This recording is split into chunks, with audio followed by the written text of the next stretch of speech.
Hey guys, welcome to this episode of Sarah Uncut, where I'm going to be talking to you about family time.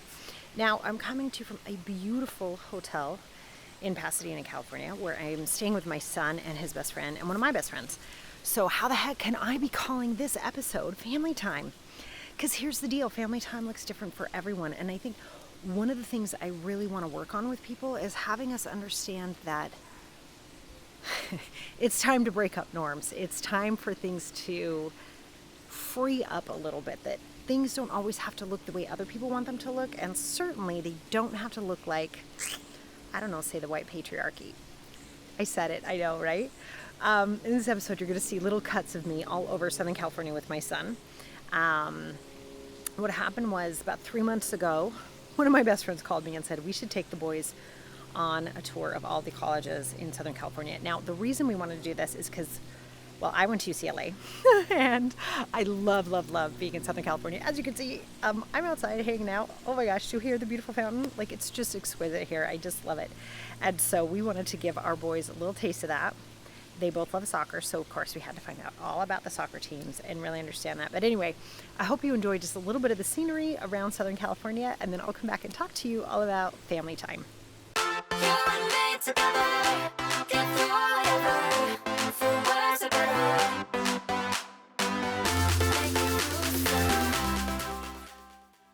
Okay, so I had to stop off at UCLA.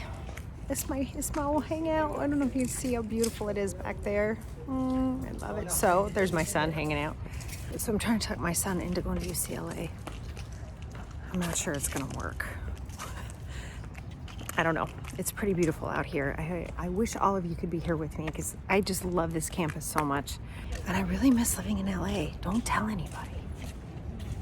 I used to hang out with Kobe Bryant in that building. Right there. Crazy, right? I totally did. But then up here, that was the hill I would walk up every single day.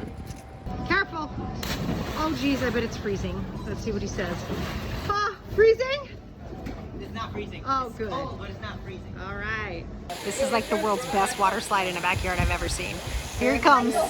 He's coming down. I think the dog was going to chase him. Here he comes out, and he did not catch the football. He totally did not.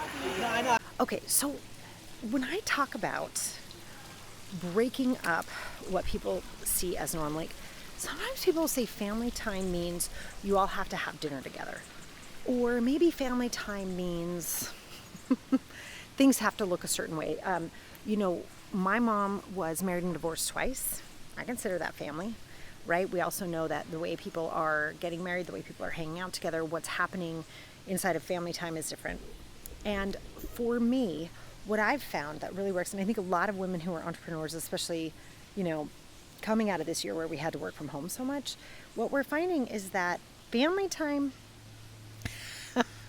and work time kind of got squished into one big thing, right? The thing that I think is kind of cool about that is, number one, that's actually truth, right? Like, we're not compartmentalized. I say that all the time, but I think what happened is we watched our lives become one experience of work, of romance, of children, of creation, of production, and of like all of the experiences, including fear and a little bit of panic. I think that everybody kind of went through. One thing I hope that we all took away is that it's just one life. It's just our life, right? And even though there might be different roles that we take on, or even different groups of people that we hang out with, or different ways that we express ourselves, it's one life.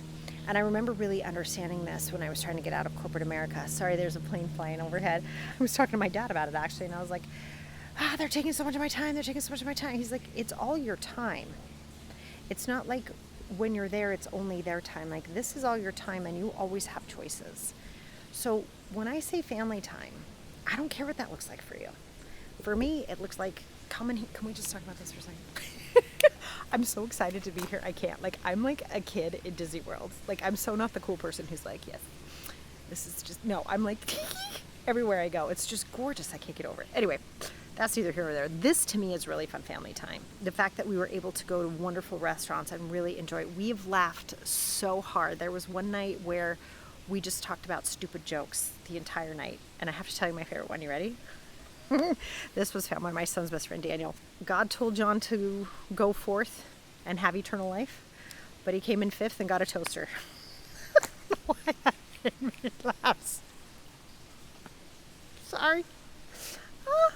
And I was raised in such a religious household that it just made me laugh even harder. It was so sweet. It was so funny. We were laughing so hard. So that to me is family time.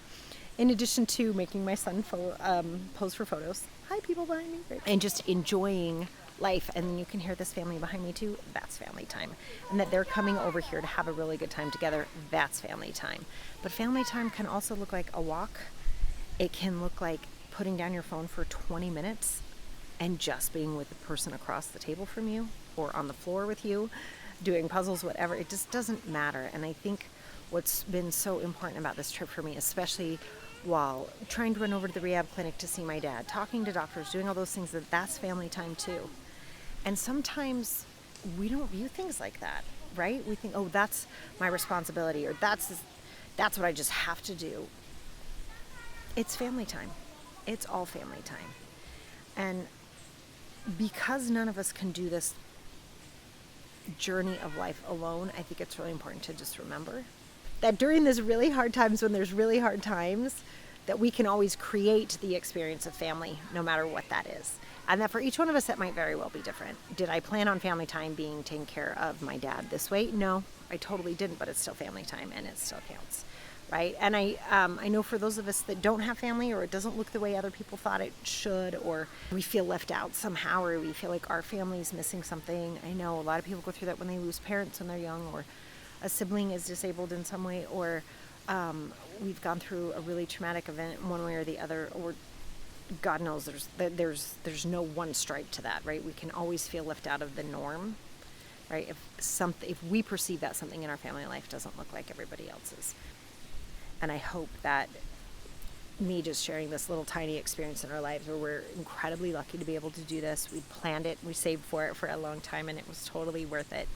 That sometimes family time can look different for everyone, and that's okay.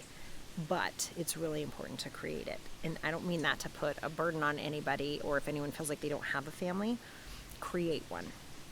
I've had to do that so many times in my life. You'll see me sometimes with what I call the girls, right? Where I always joke that we like to pretend we were part of Sex and the City in our 20s, because I think we thought we were. I don't think we were, but we thought we were. That they were my family for years and years and years. And they were all I had as I perceived as my family, right? Even though we weren't related by blood, that didn't matter. And that's always available to us too. And there always will be people that you can find who will share your stories and share your values and share your perspective on life in a way that supports you and supports them. And that it does not, please, please, please don't ever think, or don't let anyone make you think that family time has to look a certain way, because it certainly doesn't. But I think we all need it. We all need it, even if it's a group of friends, if it's one friend that you can rely on, if it's your Aunt Edna, it doesn't matter. It's like the person that you can turn to that you know will be there. And that, blood isn't always thicker than water. Sometimes we get to create our own. All right, so now I'm back inside the hotel. I'm talking quietly because it echoes. I just said goodbye to my son. I'm so sad he left. I cried, and then I taught my monthly class for my membership. And I wanted to shoot this film for you about family and how important I think it is, and that it's nobody's business what it looks like but yours. And now I gotta go back in the room and pack. I'm gonna go move into my dad's house and go see him today and spend some time with him. Start getting the house ready for him to return and taking really good care of him, because that's family time too. But I already really miss my son and my daughter. Oh my God, I want to squish my kid so bad right now. Ooh, that's the hardest part. Anyway, I have just a little challenge for you as I wrap up this episode of Uncut, and that is that I hope you this week reach out to one person that you consider family, or one person who is your family, and tell them how much you love them. Deal? All right.